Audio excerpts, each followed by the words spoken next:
Lecture 6 है जी। उसका basic lecture है code of corporate governance 2019 SCCP security and exchange commission of Pakistan की बात करते हैं।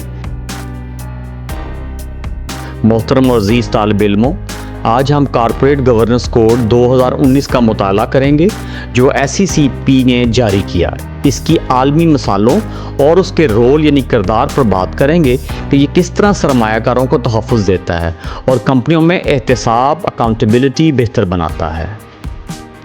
दूसरे नंबर पे हम जो डिस्कस करने जा रहे हैं वो है कि हमें why do we need codes, हमें ये कोड्स की ज़रूरत क्यों दरपेश है, क्यों पेश आती है। गवर्नेंस के कोड्स दुनिया भर में कॉर्पोरेट स्कैंडल्स के बाद सामने आए, तो तकालीफ हुई तो उसके बाद ये सामने आए, जिससे पता चला कि सिर्फ कवानीन काफ़ी नहीं हैं, कोड्स बेहतरीन अमली तरीके फराहम करते हैं जो बोर्ड्स और मैनेजर्स को रहनुमाई देते हैं और उन्हें पाबंद भी करते हैं। इसमें मैं दो मिसालें आपके लिए आपको देना चाहूँगा। एक एनरॉन स्कैंडल है और जिसकी वजह से जो है सार्बीन्स-ऑक्सले एक्ट 2002 जो है वो आया, और इसी तरह लोकल अगर एग्जांपल बात करें तो क्रिसेंट बैंक का जो स्कैम है वो आपके सामने, जिसने SCCP का जो रोल है उसको तवाना किया। सार्बीन्स-ऑक्सले एक्ट 2002 क्यों ज़रूरी है? YSOX इसकी एब्रीविएशन है सार्बीन्स-ऑक्सले एक्ट की।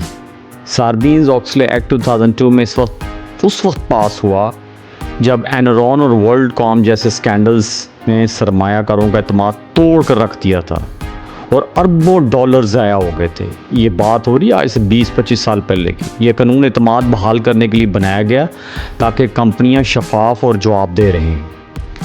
मुख्तसरन ये कि ये कानून सरमायाकारों के लिए ढाल है और मैनेजर्स के लिए रहनुमा कुतुबनुमा।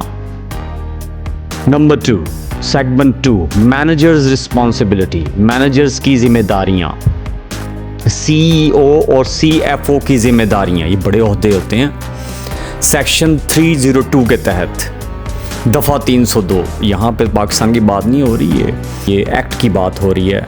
सार्बीन्स-ऑक्सले एक्ट 2002 की बात हो रही है। कंपनी के सबसे बड़े मैनेजर्स, ये शिक कहती है कि कंपनी के सबसे बड़े मैनेजर यानी CEO और CFO अब ज़ाती तौर पर मालियाती रिपोर्ट्स की तस्दीक करेंगे। अगर वो झूठी रिपोर्ट को जानबूझकर साइन करेंगे स्टूडेंट्स, तो उन पर $1 मिलियन जुर्माना और 10 साल कैद हो सकती है। जानबूझकर फ्रॉड करने पर यह सज़ा $5 मिलियन और 20 साल कैद तक बढ़ जाती है। तो स्टूडेंट, ये बड़ा ज़रूरी है कि यहाँ पे ये समझना कि मैनेजर्स की बड़ी जिम्मेदारियाँ जब हम कोड की बात करते हैं। सेक्शन 404 404 इंटरनल कंट्रोल्स, अंदरूनी कंट्रोल। मैनेजर्स पर लाजम है कि वो कंपनी के अंदर मजबूत कंट्रोल सिस्टम्स बनाएं और उनका ऑडिट भी करवाएं। ये महंगा अमल है, लेकिन इससे सरमायाकारों का एतमाद बढ़ता है। कमज़ोर कंट्रोल सिस्टम का मतलब क्या हो सकता है कि बहुत ज़्यादा ख़तरा, ज़्यादा कर्जे का खर्च और कम साख, रेपुटेशन एट स्टेक, आपकी जो गुडविल होती है वो तबाह हो जाती है। एक और सेक्शन है इसका, विसल ब्लोअर प्रोटेक्शन, सेक्शन 806 और 1107। वो क्या कहता है कि SOX कहता है कि ये कानून उन मुलाजिमीन को भी तहफ़्फ़ुज़ देता है जो फ्रॉड की इतला देते हैं। अगर कंपनी उनके ख़िलाफ़ कार्रवाई करे तो मैनेजर्स पर जुर्माने और 10 साल तक की कैद हो सकती है। विसल ब्लोअर्स अब कंपनी का अंदरूनी अलार्म सिस्टम बन गए हैं। जैसे वो आग लगती है तो अलार्म सिस्टम काम करता है, तो यही है।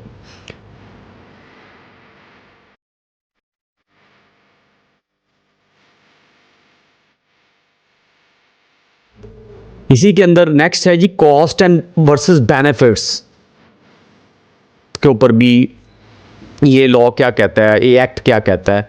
सार्बीन्स-ऑक्सले पर अमल करना इतना आसान नहीं है और सस्ता भी नहीं है। छोटी कंपनियां हर साल $2 लाख तक खर्च करती हैं, और जबकि बड़ी कंपनियां $2 मिलियन से भी ज़्यादा खर्च करती हैं। लेकिन तहकीक बताती है, रिसर्च बताती है कि फ़ायदे अखराजात से ज़्यादा हैं। मजबूत कंट्रोल वाली कंपनियों के शेयर्स की कीमत बढ़ती है, इजाफा होता है, कर्जे उसे सस्ते मिलते हैं और सरमायाकारों का जो एतमाद है वो सबसे ज़्यादा उन पर बढ़ता है। मैनेजर्स के लिए ये कानून सिर्फ सज़ा से बचने का ज़रिया नहीं बल्कि पायदार एतमाद बनाने का तरीका है। सज़ा से बचने का ज़रिया नहीं बल्कि पायदार एतमाद बनाने का तरीका है।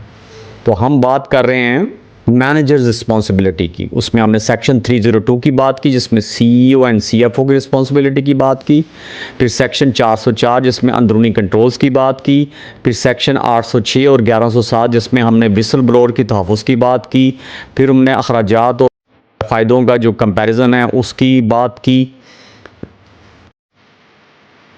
अब हम बात कर लेते हैं कोड के अंदर ही, कोड ऑफ कॉर्पोरेट गवर्नेंस में ग्लोबल इंस्पिरेशंस।